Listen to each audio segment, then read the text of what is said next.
আসসালামু আলাইকুম ওয়া রাহমাতুল্লাহি ওয়া বারাকাতুহু। দর্শক সবাই কেমন আছেন? আশা করছি সবাই অনেক অনেক ভালো আছেন। আলহামদুলিল্লাহ, আল্লাহর রহমতে আমি অনেক ভালো আছি। দর্শক, আপনাদের সামনে আজকে আমি যে বিষয় নিয়ে আলোচনা করব সেটা হলো নামাজ ভঙ্গের কারণ। আমরা অনেকেই জানি না যে কোন কারণে নামাজ ভেঙে যায়।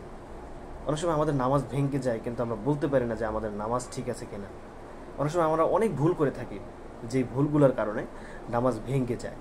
দর্শক, সে বিষয় নিয়ে আপনাদের সামনে আমি আলোচনা করবো ইনশাআল্লাহ। দর্শক, আলোচনা শুরু করার আগে সকলের কাছে অনুরোধ জানাচ্ছি, সকলে একটি লাইক করে দিন, ভিডিওটা আপনার মূল্যবান মতামত জানাবেন, কোনো প্রশ্ন থাকলে অবশ্যই করবেন এবং পাশাপাশি সাবস্ক্রাইব করে দেবেন। দর্শক, আর কথা না বাড়িয়ে আমাদের মূল আলোচনার মধ্যে চলে যাচ্ছি। নামাজ ভাঙ্গের কারণ সময় 1 নম্বর, নামাজের কোনো রোকন ছেড়ে দেওয়া। যদি কেউ নামাজের কোনো রোকন ছেড়ে দেয় তাহলে নামাজ হবে না, নামাজ ভেঙে যাবে। 2 নম্বর, নামাজের মাঝে শব্দ করে হাসা ও কথা বলা এবং খাওয়া ও পান করা, যত সামান্য হোক এবং ইচ্ছায় বা ভুলে হোক। শব্দ করে হাসা, আপনি যদি শব্দ করে হাসেন, সেটা ইচ্ছায় হোক কিংবা অনিচ্ছায় হোক, আপনার নামাজ ভেঙে যাবে। এরপরে কথা বলা, আপনি যদি কথা বলেন, কথা যদি ইচ্ছায় অনিচ্ছায় যেভাবেই হোক না কেন, আপনার নামাজ ভেঙে যাবে। এরপরে খাওয়া পান করা, আপনি যদি নামাজের মধ্যে খান, যে কোনো কিছু খাওয়া, সেটা সামান্য হোক অল্প হোক, সেটা ইচ্ছায় হোক অনিচ্ছায় হোক, সেটা নামাজ ভেঙে যাবে। নামাজের মধ্যে আমলে কাসির করা, আমলে কাসির বলতে কেহ চুলকাচ্ছে, সেটা 3 তাসবির বেশি যদি হয়ে যায়, আমলে কাসির মানে 3 তাসবির অতিরিক্ত সময়ে বসে তিনি যদি চুলকাতে থাকেন, খাওয়াতে থাকেন এবং সেটা দেখতে দূর থেকে যদি কেউ দেখে যে একজন ব্যক্তি নামাজ পড়তেছে এবং চুলকাচ্ছে, কিন্তু তাকে বোঝা যাচ্ছে সে নামাজের মধ্যে নেই, তাহলে নামাজ ভেঙে যাবে।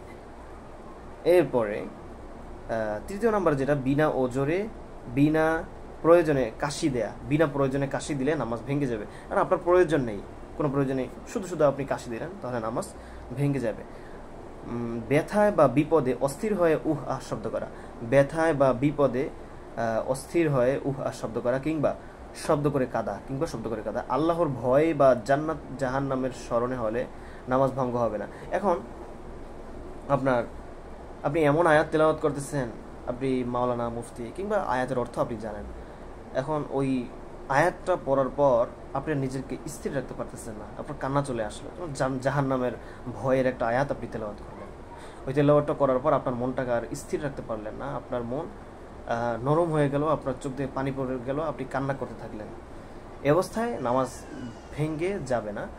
যদি এরকম যদি হয় যে আপনি কোনো বিপদ বা এরকম ভয়ঙ্কর কোনো জিনিসের মধ্যে যদি আপনি পড়ে যান, তাহলে নামাজ, এরপরে যদি আপনি কাঁদেন, তাহলে নামাজ ভেঙে যাবে। কেবলা থেকে বুক সরে যাওয়া, কেবলা থেকে যদি বুক সরে যায় তাহলে নামাজ ভেঙে যাবে। 6 নম্বর, নামাজের মাঝে এক রকম সময় পর্যন্ত সতর খোলা থাকা কিংবা শরীরের কাপড়ে বা নামাজের স্থানে নারসাত লেগে থাকা, নামাজের মাঝে এক রকম সময় পর্যন্ত সতর খোলা থাকা। রোকন কি? নামাজের রোকন 5টি: কিয়াম কেরাত, রুকু সেজদা, এরপরে তাশাহুদ, কিয়াম কেরাত, রুকু সেজদা, তাশাহুদ পরিমাণ, বৈঠক করা। এই এক রোকনের কথা বলা হয়েছে। এক রোকন সময় পর্যন্ত সতর খোলা থাকা। সতর মানে পুরুষের সতর হলো নাভি থেকে টাকনু হাঁটু পর্যন্ত, আর মহিলাদের সতর হলো বুক থেকে নিয়ে আপনার পায়ের টাকনুর তলা পর্যন্ত, এ হলো সতর। এরপরে 6 নম্বর, নামাজের মাঝে একরকম সময়, ওইটা শেষ হলো। নামাজের মাঝে নিজের দ্বারা বা অন্যের দ্বারা হাদাসগ্রস্ত হওয়া, যেমন আপনার এমন একটা রোগ হলো, যেই রোগের কারণে আপনি ধরেন আপনার প্রস্রাবের সমস্যা, আপনার প্রস্রাব সবসময় পড়তে থাকে, এরকম যদি হয়ে থাকে, কিংবা অন্যের মাধ্যমে যদি হাদাসগ্রস্ত হয়, অন্যের মাধ্যমে যদি আপনার নাপাকি লেগে যায়, হতে পারে যে কোনো মাধ্যমে, তো সেটা যদি হয়ে যায় তাহলে নামাজ ভেঙে যাবে।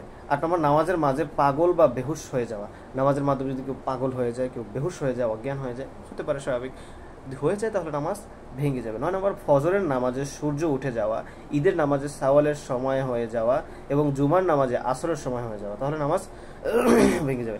10 নম্বর, তায়াম্মুমকারীর পানি পাওয়া এবং ব্যবহার ব্যবহারে সক্ষম হওয়া, তায়াম্মুমকারীর পানি পাওয়া এবং পানি ব্যবহারে সক্ষম হয়। এখন ধরেন আপনার এমন অবস্থা হয়ে যাচ্ছে যে কোথাও কোনো পানি নেই, কিন্তু ওই আপনি নামাজ পড়তেছেন, ওই অবস্থায় আপনার তায়াম্মুমের পানি পেয়ে গেছেন, তখন নামাজ ভেঙে যাবে। আপনার তায়াম্মুম পানি পানি দিয়ে উজু করে এরপর আপনার নামাজ পড়তে হবে।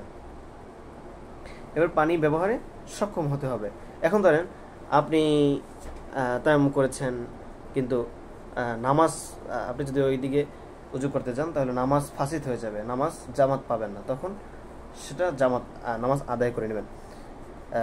11 নম্বর, নামাজের মাঝে সালাম দেয়া এবং সালামের জবাব দেয়া বা মুসাফা করা, তবে ইশারায় সালামের জবাব দিলে নামাজ ভঙ্গ হবে না। এখন একজন ব্যক্তি সালাম দিল, মসজিদে প্রবেশ করে সালাম দিল, এখন আপনি কি করলেন? সালামের উত্তরটা দিয়ে দিলেন, নামাজ থাকবে না, নামাজ ভেঙে যাবে। কিংবা সালাম দেয়া, সালাম দিল তখন নামাজ ভেঙে যাবে, নামাজ থাকবে না। তো নামাজ কীভাবেই বা থাকে? এখন কথা হলো যে ইশারায় যদি কেউ, ইশারা কীভাবে দেবো আমি? ইশারায় যদি কেউ সালাম দেয় তাহলে, সালামের উত্তর দেয় তাহলে, এখন ইশারা আপনি দিতে পারেন, আপনার যে মাথা রয়েছে মাথা দিয়ে আপনি ইশারা করে উত্তর দিতে পারেন। 12 নম্বর, ইমামের আগে মুক্তাদির কোনো রোকনে চলে যাওয়া এবং ইমামের সঙ্গে তাতে শরিক না হওয়া, যেমন আগে রুকুতে গেল এবং ইমামের রুকুতে যাওয়ার আগে মাথা তুলে ফেললো এবং আবার রুকুতে গিয়ে ইমামের সঙ্গে শরিক, অর্থাৎ ইমামের আগে আগে যাওয়া, এটাই। অর্থাৎ ইমাম রুকুতে যাবে তার আগে সে রুকুতে চলে গেল, ইমাম সেজদায় যাবে তার আগে সে সেজদায় চলে গেল, নামাজ হবে, নামাজ ভেঙে যাবে। 12 নম্বর, ইমামের এরপর 13 নম্বর, ঘুমের অবস্থায় কোনো রোকন আদায় করা এবং সজাগ হওয়ার পর ওই রোকন না দোহরানো। ঘুমের অবস্থায় কোনো রোকন আদায় করা এবং সজাগ হওয়ার পর ওই রোকন, এখন আপনি নামাজ পড়তেন, নামাজের মধ্যে ঘুমাইতেছেন, এখন ঘুমাইতেছেন ওই অবস্থায় আপনি মানে নামাজের মধ্যে একটা সময় এমন হয়ে যায়, যেমন মানুষ যদি ঘুমায় তার ধ্যান খেলো অন্যদিকে থাকে এবং ঘুমালে আর মানে চলতে থাকে, তার নামাজ তার কাজ চলতে থাকে, কিন্তু তিনি ঘুমাচ্ছেন। এরকম অবস্থা হয়, তাহলে তিনি যদি ওই যেই রোকন তিনি ছেড়ে চলে গিয়েছেন, যেই রোকন তিনি আদায় করেছেন, ওই রোকন যদি তিনি না দোহরান তার নামাজ ভেঙে যাবে। দর্শক, আমরা আমাদের মূল আলোচনা শেষ করেছি, এখন একটা গুরুত্বপূর্ণ একটা আলোচনা আছে।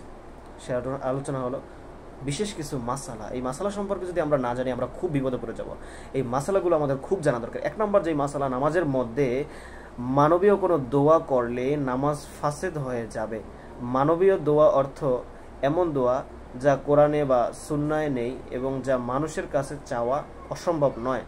আল্লাহুম্মা আতিনি কাদা আও আলবিসনি কাদা আও আতিনি নকুদান। যদি কোনো বিষয়কে কেন্দ্র করে এমন কোনো কথা বলে যা মানবীয় কালাম নয় বরং নামাজের উপযোগী কালাম, তবু নামাজ ফাসেদ হয়ে যাবে। যেমন সুসংবাদ শুনে বলল আলহামদুলিল্লাহ এবং আশ্চর্যের কিছু শুনে বলল সুবহানাল্লাহ এবং মন্দ খবর শুনে বলল লা হাওলা ওয়ালা কুওয়াতা ইল্লা বিল্লাহ, কিংবা হাসির জবাবে বলল ইয়ারহামুকাল্লাহ ইত্যাদি। 2 নম্বর যে আলোচনা, আমি সংক্ষিপ্তভাবে শেষ করছি, আপনারা বুঝে নেবেন। 2 নম্বর যে আলোচনা সেটা হলো আমলে কাসির নামাজকে ফাসিদ করে দেয়। আমলে কাসির নামাজকে ফাসিদ করে দেয়।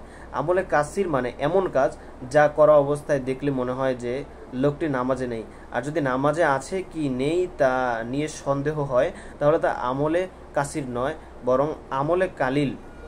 আমলে কালিল একটা, আমলে কাসির একটা। আমলে কাসির হচ্ছে আপনাকে এমন অবস্থায় দেখছে যে মনে হচ্ছে যে আপনি নামাজের মধ্যে নেই, কিন্তু আপনাকে দেখলে এমন মনে হচ্ছে, এটা হলো আমলে কাসির। আর আপনাকে দেখলে এমন মনে হচ্ছে যে সন্দেহ মনে হচ্ছে সে নামাজে আছে না নেই, তাহলে এই যে বরং আমলে কালিল বলা হয় যে সন্দেহ থাকলে। আর যদি নামাজে আছে কি নেই তা নিয়ে সন্দেহ হয়, তাহলে তা কি হবে? নামাজে আমলে কালিল। তবে কোনো আমলে, অর্থাৎ কাসিরুন মানে বেশি, কলিলুন মানে কম, অল্প, এইসব আর কি, আরবি অর্থ। তবে কোনো আমলে কালিল লাগাতার 3 বার হলে তা আমলে কাসির হয়ে যায়। এখন যদি আপনি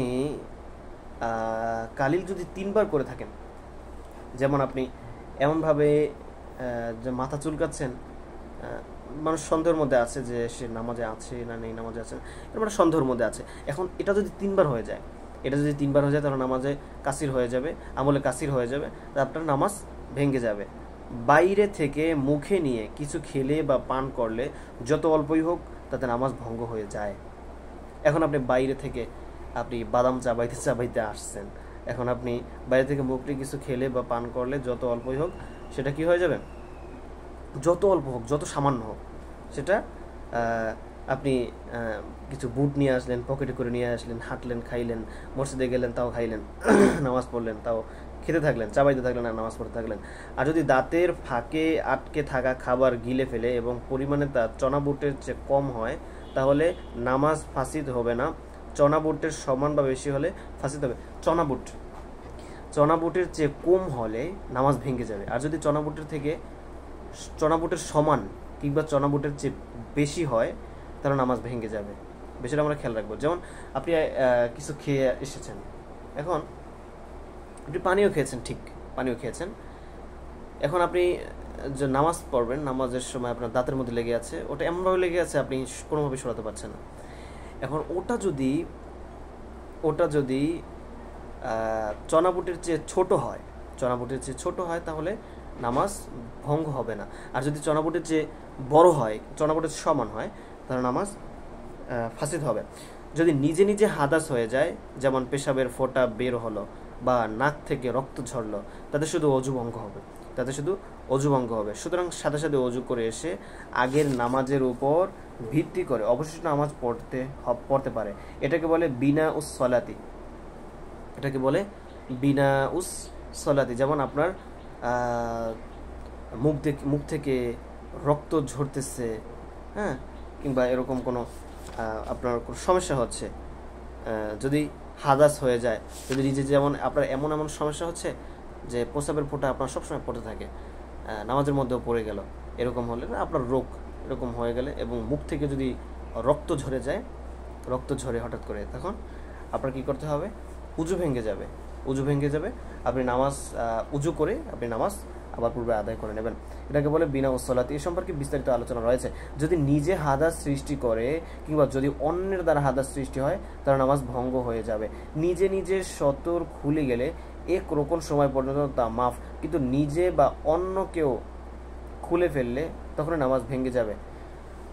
নিজে ইচ্ছাকৃতভাবে, আপনার কোনো দোষ না, ইচ্ছাকৃতভাবে যদি নামাজ ভেঙে যায়, ইচ্ছাকৃতভাবে যদি সতর খুলে যায়, হ্যাঁ, ইচ্ছাকৃতভাবে, এখন আপনার লুঙ্গি পড়েছেন, আপনার লুঙ্গিটা খুব ঢিল, নামাজ পড়তে ঢিল হয়ে যেতে পারে, পায়ে বেজে যে কোনোভাবে হতে পারে। এখন ইচ্ছাকৃতভাবে যদি হয়ে যায় এক রোকন পর্যন্ত, হ্যাঁ, এক রোকন কাকে বলা হয় তো বলেছিলাম, রোকন 5টি, আমাদের রোকন 5টি: কিয়াম, কেরাত, রুকু, সিজদা। কিয়াম অর্থ দাঁড়ানো, কিয়াম কেরাত পড়া, রুকু করা, সিজদা তাশাহুদ পরিমাণ বৈঠক করা, এটা হলো আপনার রোকন। তো নিজে সতর খুলে গেলে এক রোকন সময় পর্যন্ত তা মাফ, কিন্তু নিজে বা অন্য কেউ খুলে ফেললে তখনই নামাজ ভেঙে যাবে।